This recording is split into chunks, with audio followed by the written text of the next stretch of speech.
Welcome to Study Isaiah, the podcast where we examine the language, context, and meaning of the book of Isaiah with Dr. Paul Wegner.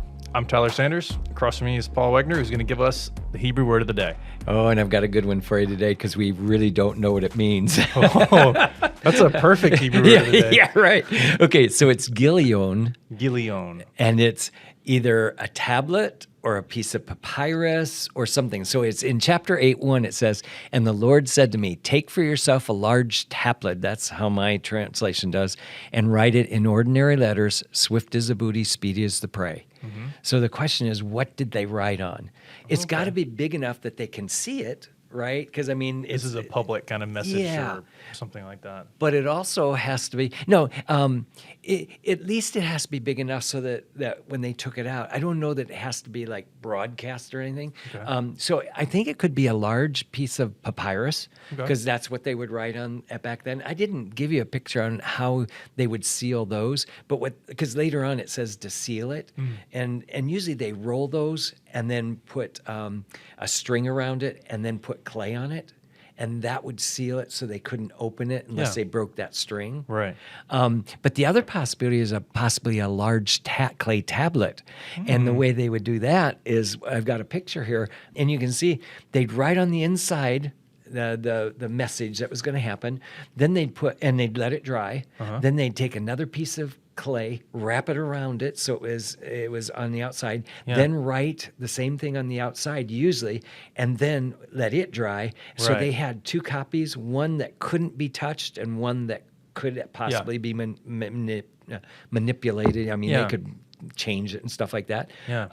So they usually were land deeds or something like that, so that if people ever got challenged whether they own land or not, they could actually take this little tablet out and say, well, look, You could like crumble the outside to prove that there was an original agreement here or something. Yeah. Well, you'd break it open and get to the inside. Yeah. And that could potentially be how this worked, do you think? I think so, because later on it says to seal. We'll look at it in verse 16. It says to seal it. Yeah. So somehow they've got to be able to keep it sealed so that nobody can tamper with it until the things happen, and then they can say, well, look, God told us this was going to happen. So that was the whole purpose for this witness. It was, it's some kind of document that they can check it and see if God really said this. Yeah. So it is kind of neat. We've got actually an interesting chapter today. Yeah, I think we do. Yeah. I think we do. And we're going to go through chapter 8. I actually go even into chapter 9. A little bit further, about 7 verses into chapter 9. Yeah. Why don't we look at it? This is our big structure. Remember, that's where we are. So we have been through the Song of the Vineyard, the 6 Woe Oracles, the Uplifted Hand Oracle. We are in the middle now. Okay, and then we covered all these other ones, the 4 Uplifted Hand Oracles. On the kind of matching so we did that already. So what we're doing now is we're taking that middle part, the Isaianic Memoir, and I think last time we did the 6 and 7, I think. Yeah. And then this time we're going to try to do 8 and then into 9 a little. Yeah. Okay. So it's kind of exciting. Yeah, this kind of wraps up our entire our Palistrophe for that. Yeah. So we've covered then, by that time, we'll have covered all the way up to chapter 12. Yeah. That's good. Amazing. Yeah. Okay. Now, remember our history. We need a little more of that. Remember, Isaiah's call was in chapter 6, and that's the year that King Uzziah dies. Yes. So that was our 740, 739, somewhere in there. Then we've got the Syro-Ephraimite War in chapter 7 and 8, and they start there, but both the signs go beyond that all the way. Because remember, the last one said, there's going to be such a bad time as never has happened since the time of Ephraim separated from Judah. Yeah. Okay, and then it says the king of Assyria. Well, that happened in 701 because the 701 is when he came into Judah. Yeah. So we've got that again in this one. Remember, I told you last time that 7 and 8 mirror each other. It just looks like chapter 8 is closer to the Syro-Ephraimite War than chapter 7, okay? So that's kind of the background to get us started. All right, let's go ahead and look at our passage now, should we? Yeah. Then the Lord said to me, take for yourself a large tablet and write on it in ordinary letters. Let me just stop there. That ordinary letters, that's kind of interesting because you hardly ever see that anywhere. Yeah. It actually says the writing of a man. Yeah, so the Hebrew is kind of interesting. You don't usually see that phrase, but It's there. It is fascinating. Okay, so he's supposed to ride on it. Swift as the booty, speed as the prey. Now, I probably should explain what that means. Yeah. Because swift, it means that the destruction is coming quickly, and so that the booty and plunder will be taken away really quickly. And then speedy as the prey, meaning they're when Assyria comes through, he's going to conquer Israel, and it was going to conquer both Syria and Israel and take them off. So they're going to be the prey. Right. Okay. And they'll be moving quickly as well. Yeah. It's imminent. Yes, that's what it's really getting at. This is going to happen really soon. Yeah. Okay. Yeah. All right. So that's that first chapter or first verse, and that pretty much gives us an understanding of what's going to happen. He's actually giving him another sign, just like before. Okay. Only this one. Let's keep going, and it'll show us. And I will take for myself faithful witnesses for a testimony. So he's going to have witnesses, and that word testimony, I think, is going to be whatever they write on. Okay. That tablet. Yeah, or whatever. Whatever the Gileon. All right. So faithful witnesses for a testimony, Uriah the priest and Zechariah the son of Jerebekiah. So I approached the prophetess. Oh, that's kind of interesting. His wife is going to be the prophetess because she's going to have as much to do with the message as Isaiah is. So that's the only time you ever hear that about her, but that's her job. Yeah. And she conceived and gave birth to a son. Then the Lord said to him, name him Maher-Shalal-Hash-Baz. For before the boy knows how to cry out, my father or my mother, the wealth of Damascus and the spoil of Samaria will be carried away before the king of Assyria. Okay. Now let's put that into context. Yeah. First of all, a child can say mommy or daddy really young.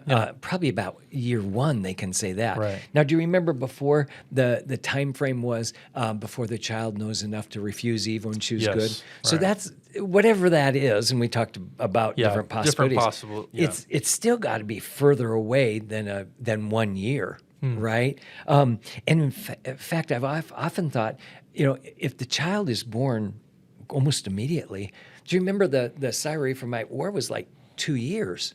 So, the 33 to 34, or 733 to 734. So it could be almost right immediately when it's happening, the Syria-Ephraimite war was starting. Right. So it could be really, really close. Yeah. Okay. Okay. All right. So what he's saying is take for this, and basically he's gonna. It's verse 16 says to seal it up so that they're gonna know that God told them that this happened. And I think that's the key to this whole sign, because Israel often is rebellious and will say, oh, our God didn't tell us this and stuff like that. But this one's going to be real clear. He's got witnesses and he's got a testimony, whatever that thing is that's sealed, to tell us this. And what do we think is actually written on this to be sealed? Is it like from 5 to 15, like that kind of text? Well, I don't know if it needs to be all that. It could have just been that name, because later on he describes what that name means. Yeah. So I think it's possible, and the witnesses would have heard that that's what the name meant. Yeah. And remember the second part, he actually explains what the name means. And the Lord said to me, name him Maher-Shalal-Hash-Baz, for before the boy knows how to cry out, my father or my mother, the wealth of Damascus and the spoil of Samaria will be carried away before the king of Assyria. So it's very possible that that's what was written on there. Yeah. And then, so they'll know exactly what the name means. Right. Because if you got a name and they had no idea what it meant, that wouldn't do them any good. Right. So I'm pretty sure they must have known. So that my guess is they put all that and the explanation of the name in there. Okay. Yeah. Now, I got to tell you, one day I was in Israel, and I was sitting in a restaurant, and I heard a little boy say, "Avi, Ami," and he was calling for his mom and dad. Yeah. And I'm going, "Oh, they really still do it." Yeah, So it's kind of cute. Right. Yeah. So that's the words he would have used. That was funny. Yeah. Oh, anyway, okay. All right, now starting at verse 5. So we've got all the way to verse 4, and that pretty much explains the name, what it means, and all that. Yeah. Okay? And realize it's talking about the Syria-Ephraimite war, so it means that, it's already told us, Damascus and Samaria are going to be destroyed. Yeah. Okay? All right, now, verse 5 pretty much explains it more. Again, the Lord spoke to me, saying, inasmuch as this people, My translation says these people. Yeah. But in actual fact, he's really referring to Israel. I think it's this people is Israel, not Israel and Samaria, or I'm sorry, Israel and Syria. In actual fact, Syria doesn't even have a connection to God, right? So I think it's really saying this people, and it's in the Hebrew, it's actually this people, and I think it's talking about Israel. Yeah. Okay? Because the rest of this explains that. Inasmuch as this people have rejected the gently flowing waters of Shiloah. Oh, I got to show you this. Okay, the next one. Oh, I've explained on this one what the sign is. So Maher-Shalal means bringing quickly the plunder, and then Hash-Baz, quickly bring on the prey. So I tried to translate it a little different so you get what it's trying to get at. Yeah. And then before the child can say, my mommy and my daddy, Damascus and Samaria will be destroyed. Okay? But the next part is the important thing. Okay. Notice what it says. I'll just start at 6 again. Inasmuch as this people have rejected the gently flowing waters of Shiloah and rejoiced in Rezin and the son of Remaliah. So this people would be Israel. They chose this king of Syria and the son of Remaliah, who's the king of Israel. Right. Okay? All right. And notice that's that jab again. Yeah. All right. Now, therefore, behold, the Lord is about to bring on them the strong and abundant waters of the Euphrates. So they've rejected the gently flowing waters of Shiloah, and I'll explain that in a minute. But instead, he's going to bring on the abundant waters of the Euphrates, even the king of Assyria and all his glory. So that's the difference. So Israel rejected Judah. They've accepted Rezin and the son of Remaliah, and because of that, he's going to bring Assyria on them. Yeah. Does that all make sense? Yeah. Okay, now he used terms that are water terms. Yeah. So when he says the gently flowing waters of Shiloah, Shiloah means sent. Or sent one, or something like that. The pool of Siloam in Greek means the same thing, sent one. And so I think what's going on is it's talking about the gently flowing waters of the Gihon springs that fill up this pool of Siloam. So down here is a picture of what the Gihon springs look like. Okay. Now, at different points in the year, it's got more water than others, but it's never got a lot in it. Yeah. That's the Hezekiah's tunnel. People walk through that. Oh, wow. A lot, almost every time we go to Israel, we walk through it. Yeah. So you can, and now they've made it so it's not even as deep as it used to be. Okay, so it's now even almost less water. Yeah. But you can tell the difference if you go in spring. There's more water going through it than if you go in the fall. Yeah. So it's really interesting. What do you think like the maximum flow is going to be? Like a creek? Yeah, or something? yeah, probably a creek. Yeah. Yeah, and not even a very fast creek. Yeah. All right. And then it says, so because they've rejected this, okay, meaning, and the Pool of Siloam is in Judah. Okay. So it means it's connecting into. Yeah, so they've rejected Judah. And so he's going to bring on them the Euphrates. And this is a picture of what the Euphrates looks like. Yeah. It's so much more water going through. It's not even, it's like a joke, you know? Yeah. So now they know they're in trouble. Yeah. Okay. So that's what the sign is meaning. So, okay. So when we're seeing like this kind of creek level water supply compared to the Euphrates humongous river. Yeah. Like, is the idea that like you had something good and now you have like something that's uncontrollable flood the place or just wipe you out? Here's what I think it is. You rejected that Judah, which is where the Pool of Siloam is. Yeah. Therefore, I'm going to bring on you something you never expected, a deluge like the Euphrates. Yeah. So I think it's using the water pictures to actually help know what countries they are. Okay. I think that's really all it's doing. Oh, is I showing see. the images. Yeah.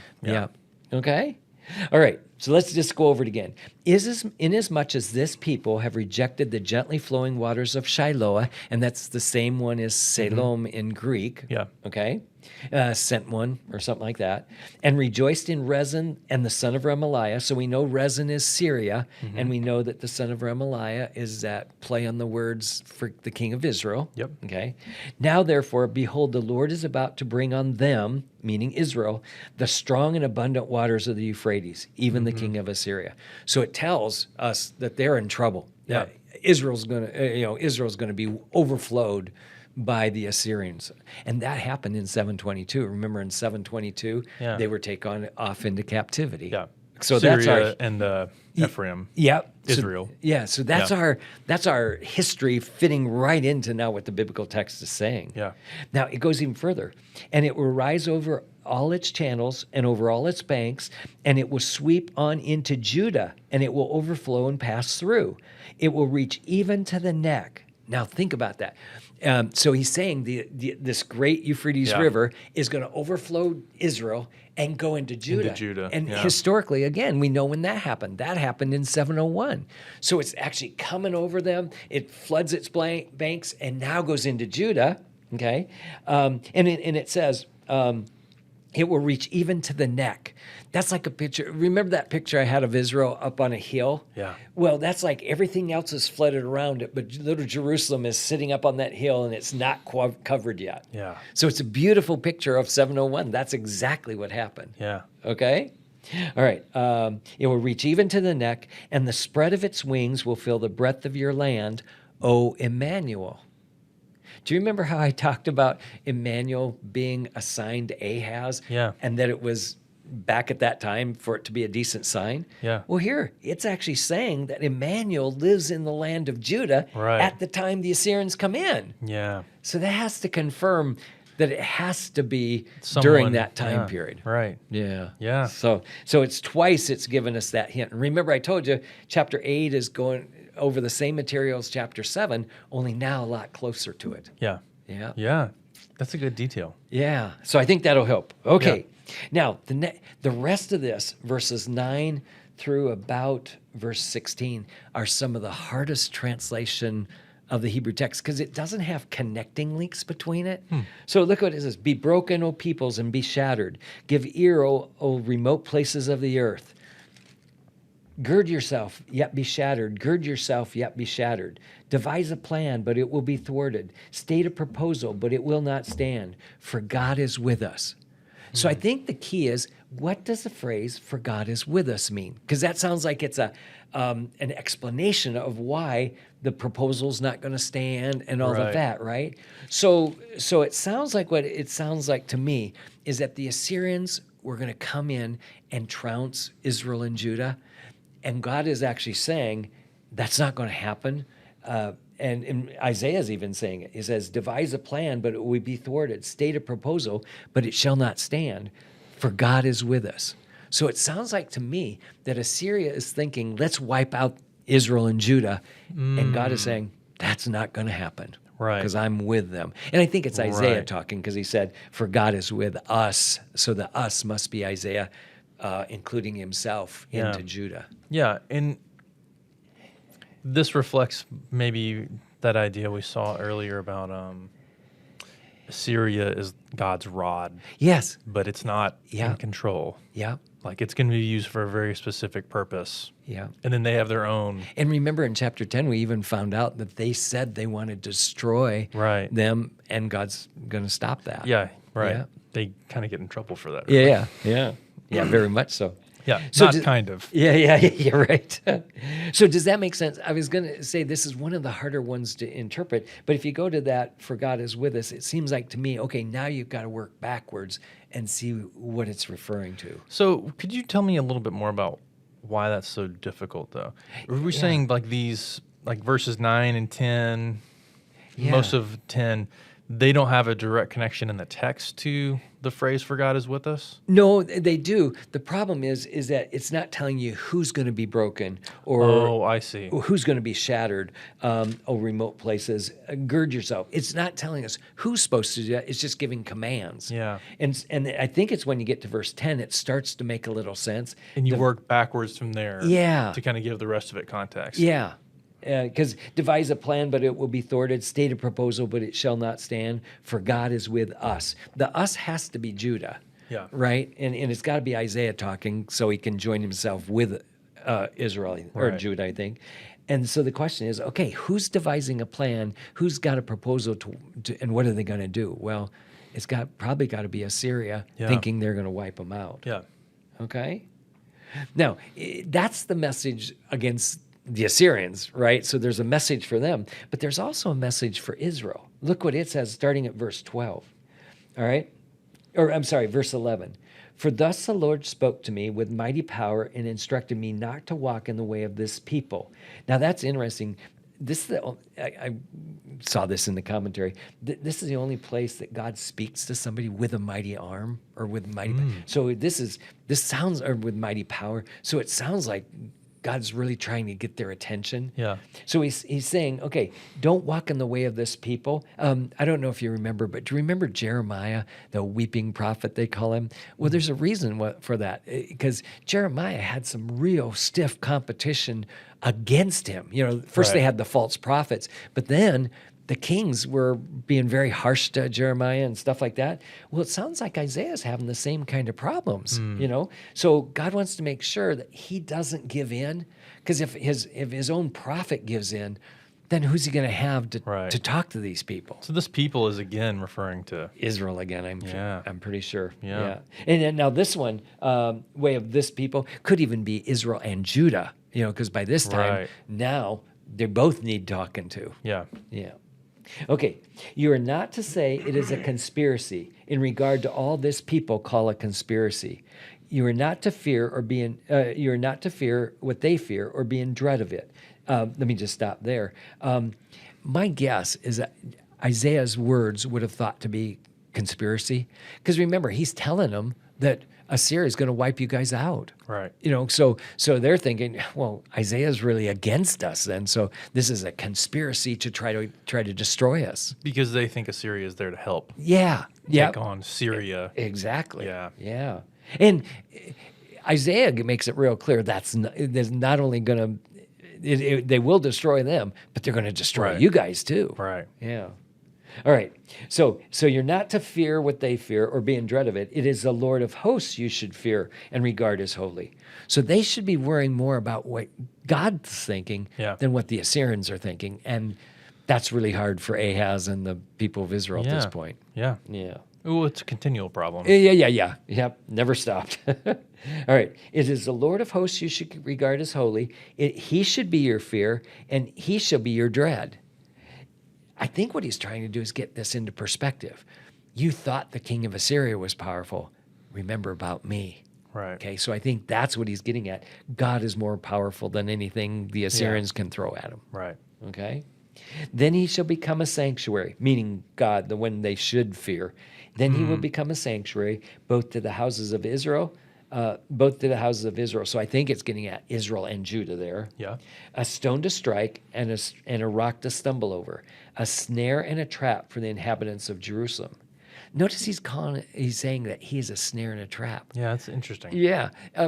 What its meaning is that if you guys don't trust me, I'm going to be the trap that catches you. Yeah. So I think that's what it's getting at is if only you would believe me and would trust me, I'd be your sanctuary. That was the term that he used, right? And a sanctuary is something that's a safe harbor or protection. Right. And he says, if you don't do that, I'm going to be just the opposite, a trap and a snare. So that does make some sense, right? So here we've got God stepping in and saying, don't worry about those Assyrians. I'm the one you better fear. Yeah. Okay? All right? Which I know we've probably talked about this a lot, I think, but that's always an interesting term, I think. Fear. What it is to fear God, But it is in this place, it's driving their actions, really. It is. They're afraid of a lot of different things, and so they're making bad choices. But And see, that word fear is kind of interesting, isn't it? It can be used as an emotion that's almost debilitating, right? I mean, you can be so afraid that you can't do anything. And he's saying, no, it's the fear or awe and reverence of God that's actually going to protect you. It's going to be the thing. So that word fear has almost two meanings to it. And it's that a healthy fear is actually relying on God and actually trusting him, where unhealthy fear would be debilitating and they're going to fall apart. Right. Yeah. Yeah. So it's interesting how they use that word almost the same, in the same context, kind of two ways. Yeah. Because when you fear God, like there is nothing else to fear. Especially not the Assyrians, That's right? right. Yeah. Okay. Many will stumble over them, and then they will fall and be broken. They will even be snared and caught. So when it says many, it's talking about probably in Israel and Judah that are not believing in God. So there's going to be a lot of them that are going to be snared and caught. And remember we looked at chapter 6, and it had the two destructions, and after the two destructions, a remnant was going to come out. Yeah. So it seems like to me, you've got this issue here of two destructions. The one is going to be the northern kingdom being taken away. The other one's going to be Judah taken away. Yeah. So I think he says a lot of them are going to be snared and caught. Yeah. Yeah. All right. Now we've got the whole explanation. That's the message, okay? Starting at verse 16, now he wants it sealed up. So bind up the testimony. I think that's whatever that they wrote it on. Yeah. Okay. And seal the law, or actually the word law can also mean instruction. And so I think you've got the thing that's written and then what he said about it. So I think that's our Torah, and you've heard the word Torah a lot. But now it means something like an instruction, the teaching. explanation of what that sign means.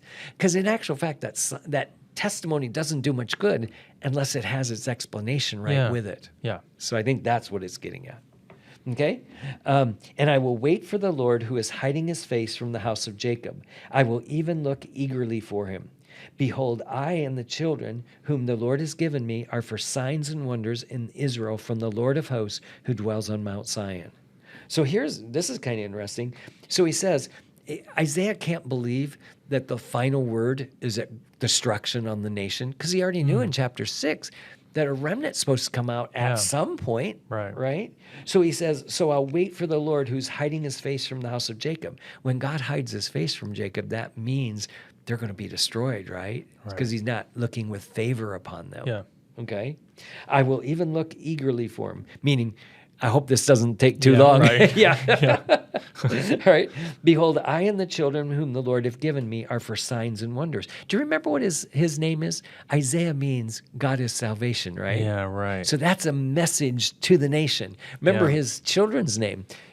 Shir Yeshuv, a remnant will return, or Maher-Shalal-Hash-Baz is another one of his kids, and that means haziness is the booty, speedy is the plunder, meaning they're going to be destroyed soon. So these are names of his kids that are actually a sign to the people to let them know what's going to happen. Now, one's good, one's bad. Now, I don't know. It's even possible that Emmanuel is Isaiah's kid, but I doubt that. I think, it sounds like in chapter 8, remember it says, he will fill the breadth of your land, O Emmanuel. Yeah. It could just mean he's living there, and it's his land because he's there. Or it could mean he's the king, and so it's his land.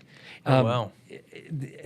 It's possible. It doesn't. He can't be the son, but I don't think he fits Emmanuel very well. I mean, context-wise, he does, but time-wise, it doesn't sound like he's in the right time frame to be born at this time. Who is this? Hezekiah. Oh, okay. So Hezekiah was a good king, right? Yeah. So God with us could fit him really well. Yeah. Except time-wise, he couldn't have been born at the right time to make this work. So, because we know how old he was when he took the kingship, and he was too old to fit the Syro-Ephraimite war. Yeah. So I don't think it's Hezekiah, though Hezekiah probably would have been around at that time, and that does make sense. I mean, Hezekiah does fit the time of the 701 really well. Yeah. Because by that time, he's the king. Right. Yeah. Right. So I don't think he's the child, because I don't think chronologically it fits. But he certainly would have been another sign and wonder, Yeah. But I would think it says specifically, it's I and the children you've given me are those. So I doubt that Emmanuel is one of them, but certainly the other two make perfect sense. Yeah. Okay? Yeah. All right. Okay, notice it says, in Israel, from the Lord of hosts who dwells on Mount Zion. So Isaiah hasn't given up that God still dwells on Mount Zion. Right. So that's actually really important, I think, for us. Because he knows, even though they're going to go through that suffering and that punishment and all that, don't worry, God's still in control, is what he's saying. Okay? Yeah, there's a difference in hiding your face and Yeah. choosing not to dwell in a place anymore. And yes, exactly. And then it also says, and he's going to look eagerly for him. I think what that means, till he looks back towards Israel Right. and Zion. So I Yeah. think the idea is that he's waiting until till the punishment's over, and he now has favor towards the nation. Yeah. So I think that's what it means. Yeah. All right, now the next ones are tough again. Okay. Then they will say to you. So who's the they? I think it's the Israelites that are going through this suffering. Yeah. Okay. The many. Yeah, that's good. Then they will say to you, consult the mediums and the spiritists who whisper and mutter. Should not a people consult their God? So I think what it's saying is, how do you find out? How do they think they can contact God? Well, go to the people that can enchant the dead and stuff like that. And he even says, should they not consult the dead on behalf of the living? And I think at the verse 20 where it starts, I think you should say no. I think there should be a no in there because it says to the law and to the testimony.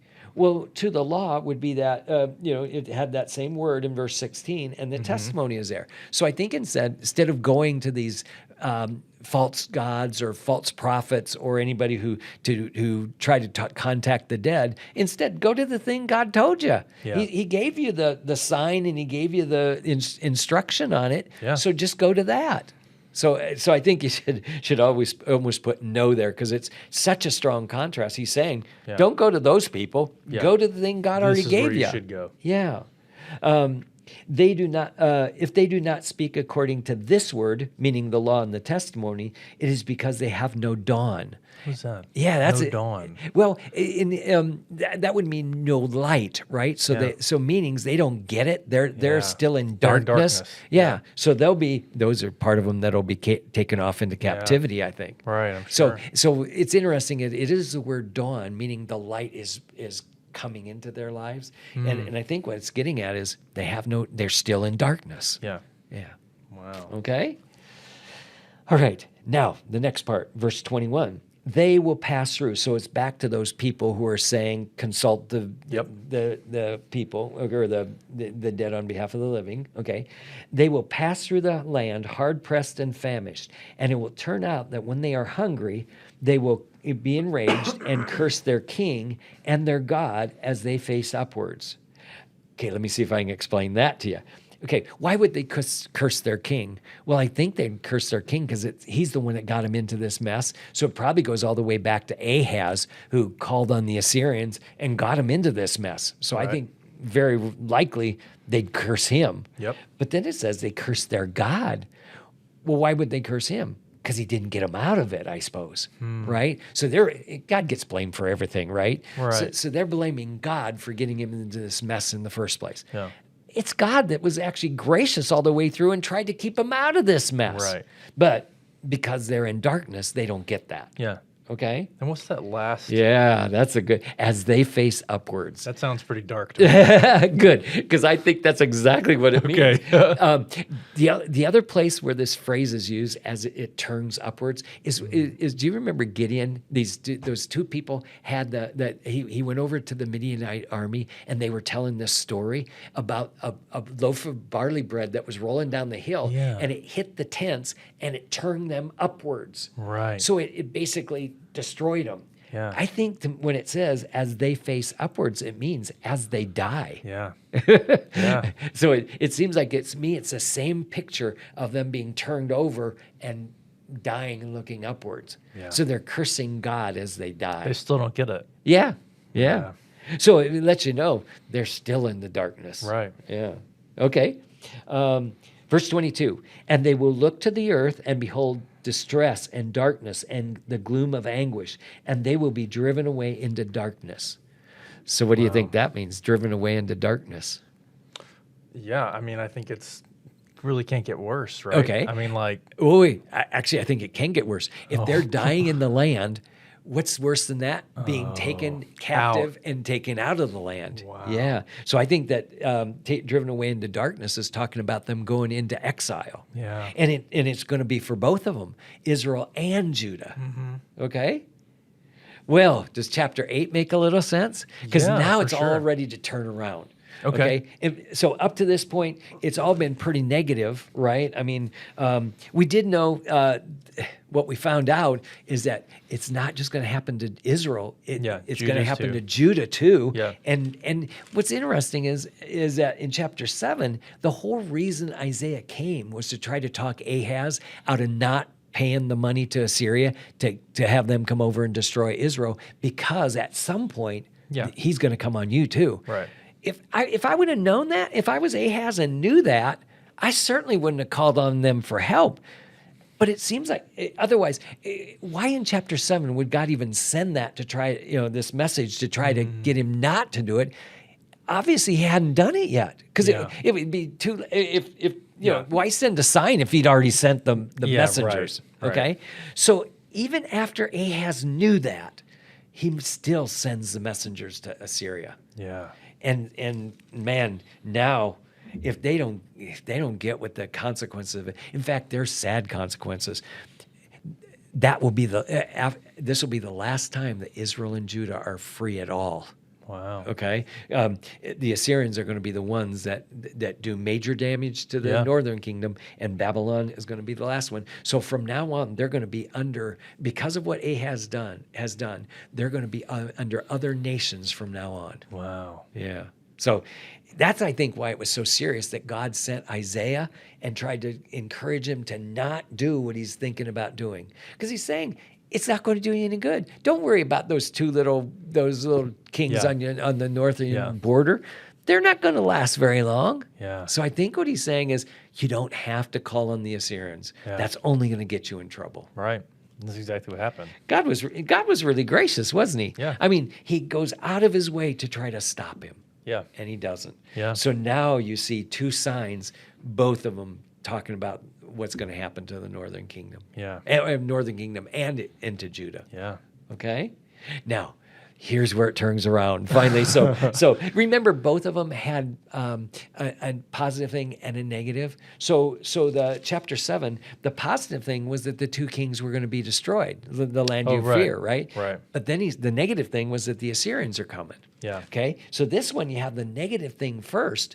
The Assyrians are coming, but then you've got something positive. Okay? So let's look at it. Yeah. Starting in chapter 9? Yeah. And in fact, once again, I think this is a really bad chapter division. Yeah. Because it flows right through. This fits in. And it's intending to make sure. Look what it says. But there will be no more gloom. That's the exact. They're actually not the exact same words, but they're related to each other.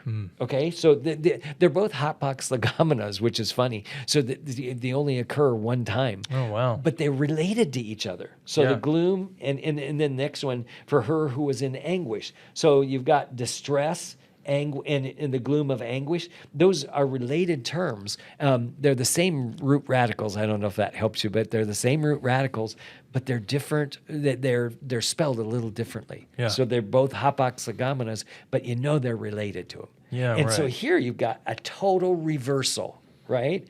There will be no more gloom for her who was in anguish.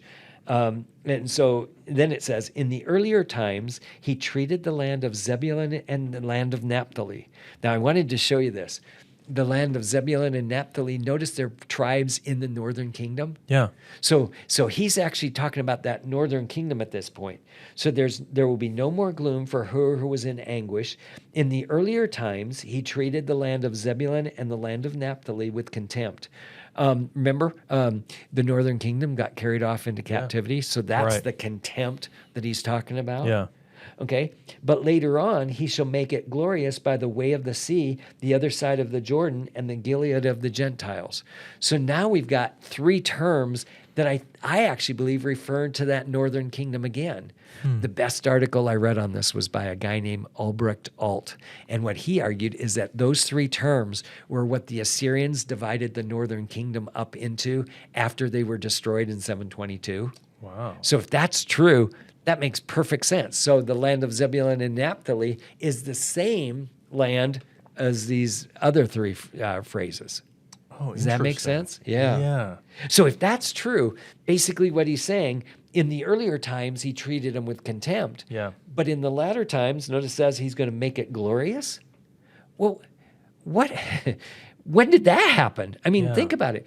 722, they get destroyed. You hear nothing more about that northern kingdom. Yeah. And it says that he's going to make it glorious. Right. When could that have happened? Yeah. When is it? My answer. Okay. You're going to like this, It's I think. coming? Okay. I think so. Okay. I think it's got to be when Jesus came.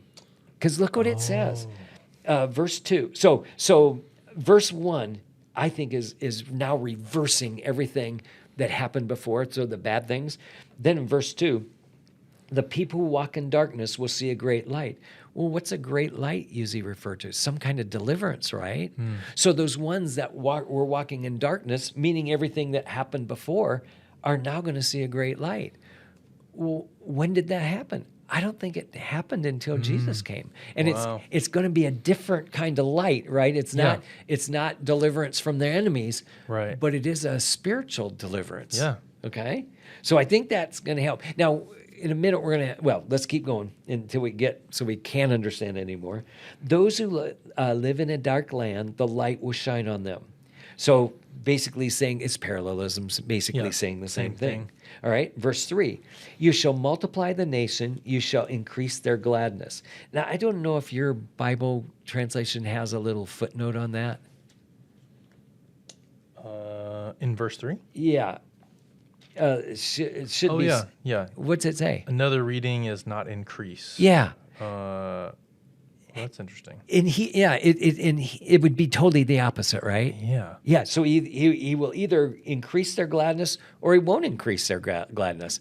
Well, the context, it's a play on the it's a problem with the word low.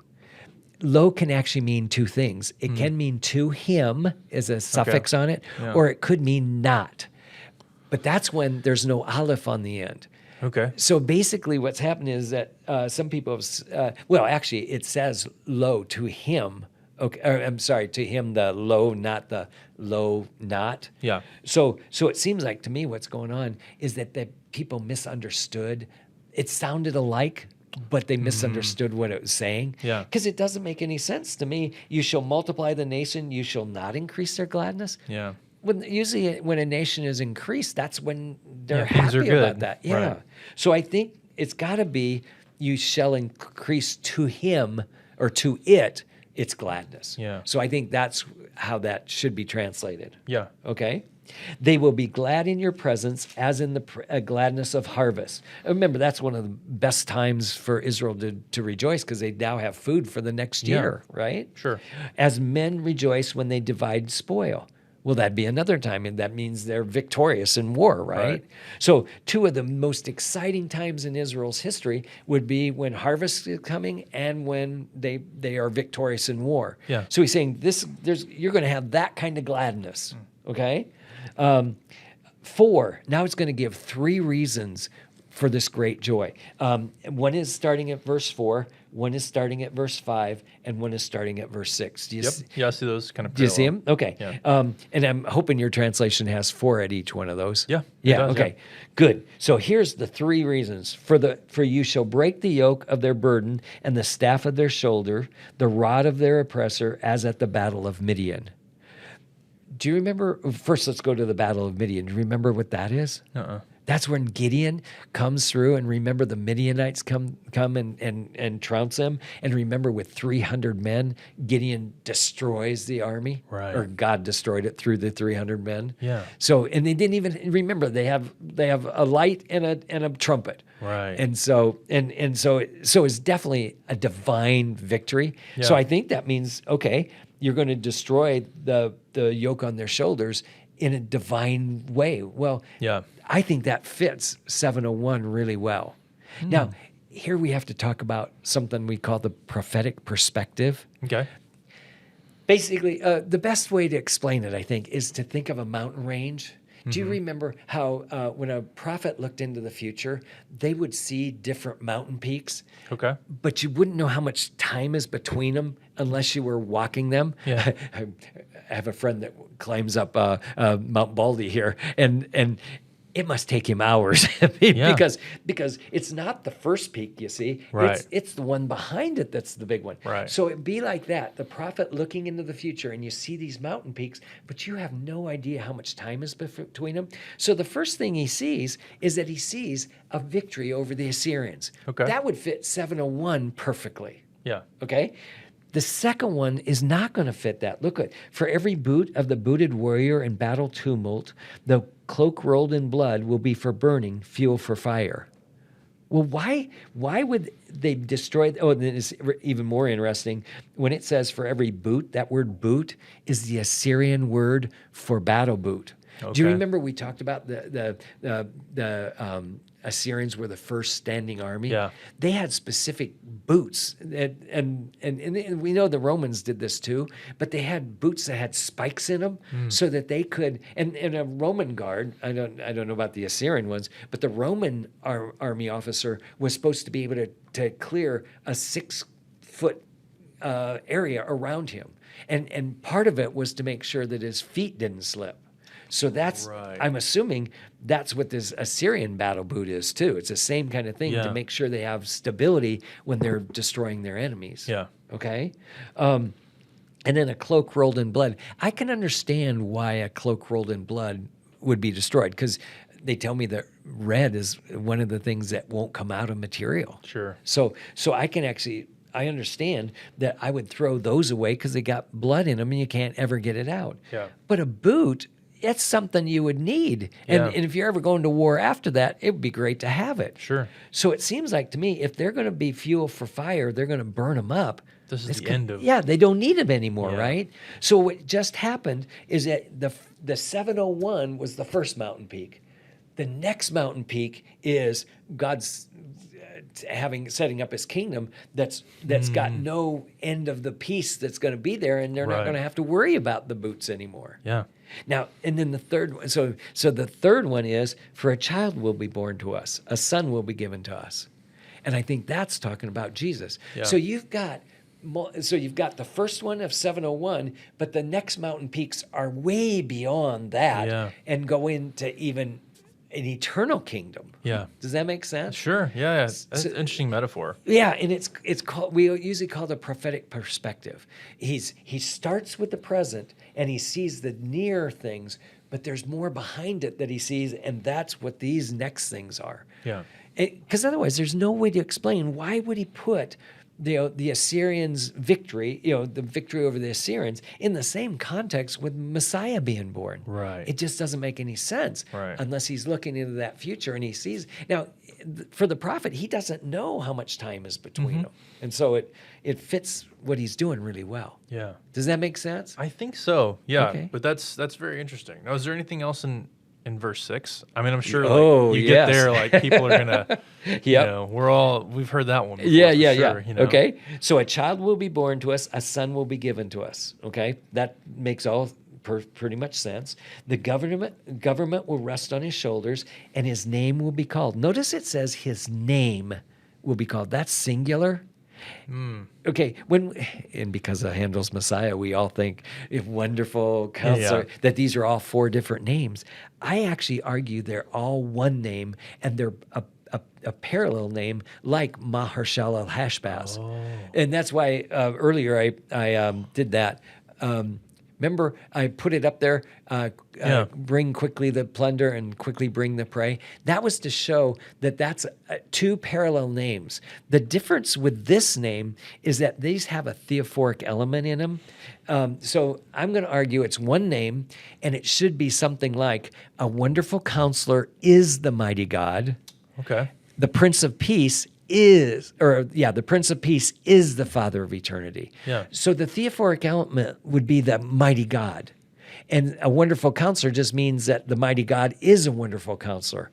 And then the Prince of Peace is the Father of eternity. Father of eternity, once again, would be your theophoric element, talking about God. Yeah. So I don't think this is saying that the child is God.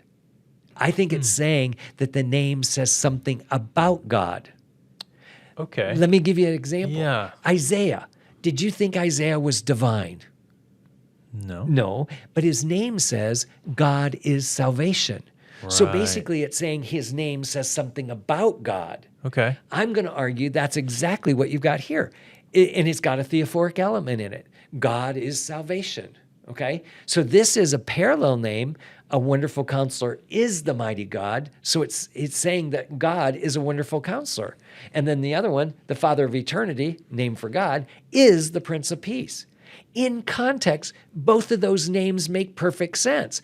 Earlier, it said that he was going to destroy the enemies, right? In verse 3, for you shall break the yoke of their burden and the staff on their shoulder. So it sounds like the Assyrians are going to be destroyed in verse 4 there. Yeah. Well, usually what a counselor was somebody who would counsel a king on the best way to go to war and to make sure that you won. Yeah. So he needed counselors to help him. Okay. So it's saying that God is a wonderful counselor. Okay? And then Prince of Peace, look at the bottom. It says, verse 7, and there will be no end to the increase of his government or of peace. Right. So he's a Prince of Peace because there'll never be an end to the peace that he brings. Yeah. Does that make sense? Sure. So it's not saying that the name that God is. It's not saying that the child's name is divine. That the child is divine. Yeah. It's saying that his name says something about God, and that's what every name in the Old Testament is like. Jeremiah. Yeah. God is lifted up, or whatever that Jeremiah means. Or Daniel, God is judge. Or Ezekiel, God is strong. They're saying things about God. Emmanuel, God is with us. It's not saying the child is God. It's saying that Right. God is with us. It demonstrates it. Yeah. So what I'm arguing is that name, and it's singular, and really, if you go to the New Testament, Jesus is never called a wonderful counselor or a mighty God or a Prince of Peace or Father of eternity. Those aren't terms that are used for him. Right. So, and have you ever wondered why? Remember when Jesus claimed to be God? The scribes and Pharisees thought that was blasphemy. They wanted to kill him. Right. Well, if there was a passage that actually said that a child is going to be born that's God, then why wouldn't they have thought that or understood that? Yeah. And I'm arguing it's because that's not what that means. It just said his name is going to tell us about God. Yeah. So But this is still referring to Christ. Yes, it's still going to be Jesus. Yeah. So Jesus' name is going to say something about God. Yeah. Interesting. Yeah. Okay. Okay. So it is still referring to the Messiah or Jesus. Yeah. So I still get that. Sure. But it's not saying that Jesus is divine, Right. because that's not how names work. In this passage. Yeah. It's not saying that he can't be divine or something. Yeah, It's just no. In this passage, It's just saying that it's not specifically referring to that. It's just saying Yeah. he's going to be named these things that Yeah. explain God. when we get to New Testament and Jesus says, I and the Father are one, Yeah. that's pretty clear. Yeah. But here, that's not what it's saying. It's not making a claim for his divinity here. No, I don't think so. Isn't that interesting? Because that's going to blow some people away, I'm sure. Yeah. Yep. And it does probably make it fit in a little bit better Yeah. in this passage because it's answering Yeah. this is kind of an answer to all the problems we've seen in a way. Yeah. Right? Clearly, how is God going to bring this deliverance about? He's going to bring his Messiah. Yeah. But it's not saying that Messiah is divine. We find out that he is, Yeah. but I don't think this passage is saying that. Yeah. Okay? Does all that make sense? Because I think so. we've just gone through some really complicated stuff. That is pretty complicated. I think I'm trying to figure out. So what do you? You probably won't be able to know. You can tell me your guess. I think. Yeah. How would people have responded to this? How would people in Judah have responded to this? There's no doubt it's positive, right? Yeah. So this child's going to be born for us, and the government's going to rest on his shoulder, and his name is going to be a wonderful counselor is the mighty God, and Prince of Peace is the Father of eternity. I think it would say, man, we're going to have this child come that's going to deliver us, and we are going to have peace from then on, right? Because later on it says that he's going to have peace. So I actually think they would have known this was a very positive statement. Yeah. And when Jesus comes and actually starts claiming to be God and stuff like that, I assume they go back to this passage and they're saying, at there, I believed it was saying something about God. Now he's going further. He's actually saying he is God. I see. Yeah. So I think this would have been in their background of their mind. And when Jesus says, I and the Father are one, that would have pulled these two names together then, So the child that says something about God now turns out to be God. Right. Yeah. Right. So I think that's amazing, Yeah.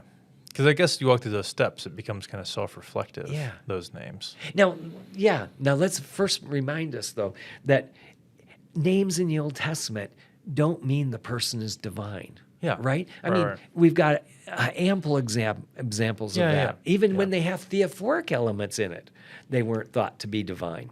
So, Right. Even if Emmanuel was questionable, Hezekiah, meaning God is strong, no one ever thought Hezekiah was God. Yeah. Or Isaiah, God is salvation. No one ever thought Isaiah was God. Right. So see, why we picked this up and thought this was saying he was divine, Yeah. I think we just made a mistake on how names are even to be interpreted. Yeah. So, Yeah. yeah, that's. I'm afraid this is going to be scary to some people, but I don't think that's what it means. That's not how names are usually translated. Right. Yeah. And that shouldn't scare us. I think it probably is a little frightening, or could be. It's because we've been taught something. Yeah, you for think so this long. is what, you've maybe understood this passage. Yeah. This is a Christmas kind of passage we're going to get every. And the Messiah Yeah. makes it sound like those are 4 titles. Right. So just enhance that constantly. Yeah. But I think read in its context, it makes even more sense and it's more exciting. So we've got a child that's coming and his name says stuff about God, how great he is and stuff like that. And it makes perfect sense in its context. Yeah. Because it told us he was a wonderful counselor already and that he was a prince of peace. So Yeah. all of those make perfect sense. Yeah. And he's going to bring peace to the earth. Yeah. So now we're not done. It keeps Right. going. Yeah. So look at the next part. So after the title, or what his name is, or what his title is, there will be no end to the increase of his government or of peace on the throne of David and over the kingdom, to establish it and to uphold it with justice and righteousness from then on and forevermore. So that's, I think, actually interesting. So he's actually saying, here's the prophet looking into the future. He sees this victory in 701, okay? But then he sees behind it another person who's coming that's going to give them victory. And then behind that, the kingdom being set up, and there's going to be no end to the peace and safety and stuff like that. Right. And righteousness and justice. Yeah. Forevermore. Yeah. Wow. So it goes from that kingdom all the way to eternity. Yeah. Yeah. Now, the last phrase is actually kind of neat. The zeal of the Lord of hosts will accomplish this. That had to be an amazing, Isaiah here's getting told this story and what God is going to do, and starting off with this destruction that they're going to have, but that's going to give rise to this victory that God's going to bring. It had to be a hard thing to believe for Isaiah and for the other people. So when he says the zeal of the Lord of hosts will accomplish this, that's just confirming that God's saying, this is true because I'm going to do it. Right. And that phrase, the zeal of the Lord of hosts, only occurs 3 times. Every one of them is talking about 701. So you've got it in Isaiah later. You've got it in, I think it's 38, 37. And then you've got it in the parallel passage in 2 Kings. Right. So those are the only 3 times it ever occurs. But I think that's also telling us that that's the beginning of God bringing his kingdom. Right. So I think that's how that kind of fits together. Yeah. So, Yeah. well, what do you think? Well, I mean, we walked through a lot of tough stuff Should we to get to summarize some it? good. Yeah, let's do it. But Okay. I do like. I mean, I think this is a great place to end this whole Yeah. this whole section. Yeah. Because this does. I mean, one cool thing about the structure that we've been talking about that kind of works its way to the center. Yeah. Is like this does seem like the climax, the highlight. It is. Yep. Yeah. And then even later, it's going to go through the Woe Oracle, or the Uplifted Hand Oracle, and then the Woe Oracle again. Yeah. And then the final one is when Assyria is going to be destroyed, and God is going to have this deliver sprout up from Yeah. the destruction. Yeah. So you've got it again, but this one is the climate. I mean, this Yeah. this one is really in the heart of it, and it all points towards this. Yeah.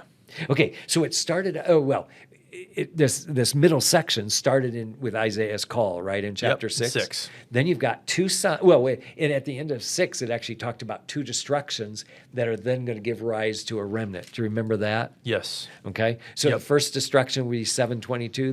The next one would be 586, and then there's going to be a stump that's going to be left. That's going to be the righteous remnant. Right. So at the end, he's still going to get there, but it's going to go through 2 punishments first. Yeah. Then we have 2 signs, chapter 7 and chapter 8, both covering the Syro-Ephraimite war, both saying, Ahaz, don't do this because the Assyrians are coming, and if you do this, they're going to come on you too. Right. Okay, so we got that. But both of them also ending, like in chapter 7, ending with this Emmanuel that God is going to bring to help them in Yep. that time frame. Yeah. Okay. And chapter 8, it's going to go even beyond that. So you have the negative thing, but then chapter 8, the end of chapter 8 and chapter 9 is beginning of after all 9. that destruction. Yeah. Now it's all going to change. Yeah. And the reason I actually argue that chapter 9's got to be Messiah is because of that reversal. You know, it was talking about the northern kingdom that he was going to treat with contempt, and then he's going to glorify it. And I don't know of any time when he glorified that northern kingdom. Right. So I think that's how that fits. And then it goes all the way into the time for Jesus. Right. And so the Messiah to come. Yeah. So there's a logic as to how that gets to the Messiah. I didn't just, Yeah. it's the context that's telling us that. Right. Right. Because, you know, it's real easy just to pick out these passages and say they're talking about Messiah. But the context is actually building towards it. And Yeah. I think you need to see that. Yeah. Okay? Yeah. And if you don't look at it, I think from this kind of high level as well as the close level, Yeah. you might miss some of that. Oh, I I think think the so. context is a lot harder. Yeah. Just because we don't think. I think on Western mindset, we're not thinking about organizing Yeah. passages in this kind of way. Yeah. You know. Especially like a palistrophe. Yeah. Yeah. That'd be such a different. Yeah. Form of thinking. You know. Yeah. I think there's more. I mean, because we saw one in chapter 1. Then there's that interesting thing. See, Isaiah seems to be very creative. He's using these literary forms which suggests to me he really thought about how to put this book together. Yeah. Remember, we know he's a scribe, so Yeah. he must have done a lot of thinking on how's the best way to get these oracles that God gave me to get them across to the people. And he Yeah. knew it was going to be hard work, right? Because Right. he was told in chapter 6, Yeah. your job is going to be hard because it's going to harden the people rather than restore them. Right. Yeah. Yeah. So that's it. That's Okay. That's what we did. Yeah. I mean, that's a lot. That's Yeah. significant. We've read through Isaiah 12. Yeah, we've got all the way to Um, there now. So the next time we get together, it should be, let's talk about the oracles to the nations. Okay. And that's a larger section. So if they want to read, they can read like chapters 13 through about 21, somewhere in there. 13 to 21. Yeah, because those are going to be those oracles to the nations. Okay. Yeah. The reason I said to stop after that is because when you get to chapter, like 23 has the last oracle to the nation, so they can read through that. Okay. But then when you get to 24, it goes into another section. And so I want to show the big picture there and that. But I think for homework, reading through chapter 23 would be great. 13 through 23. Yeah. Okay, that's a chunk. That But is, doable. yeah. That's doable. And we're trying to figure out, okay, how's the best way to now present that to understand it best. Yeah. They're called oracles to the nations because each one is directed towards a specific country, and virtually every one there's at least a part of judgment in it. Okay. Even if there's some good news at the end, almost all of them have a punishment and a judgment that God's pouring out on them. Okay. So, and just to get you a little interested in it, it seems like to me this is actually showing us that God controls every nation, not just Israel. So if Israel was thinking that their God is so great, he controls Israel, well, yes, he is, but he controls all the nations, and so they're going to get a lot more explanation as to how that works. Okay. Yeah. So Yeah, that might, is interesting. That might wet their whistle to Yeah. want to read it. Yeah. That's a great thing to start with, I think. Yeah. Okay. Well, we have our homework. That's really good. And I think we kind of wrap it up today. Today was a good one. This good. was pretty intense. There's a lot to chew on. Yeah. It's nothing wrong with going back and reading Isaiah 9 again. Exactly. That's a good Yeah. section, but it was a little challenging. It would seem like to me that now that you know that it goes from 8 all the way into 9, it would actually make more sense because now Yeah. you're seeing this, and then you see that contrast between verse 22 and 23, where actually in Hebrew it's actually 22 and 23. In the English, it's actually chapter 9, verse 1. So in the Hebrew, it's actually divided differently. Oh, wow. Yeah, the Hebrew doesn't start a new chapter 9:1 until you get to verse 2. Wow. And then so it's going to be off numbers for a little ways there. Okay, interesting. Yeah. Okay.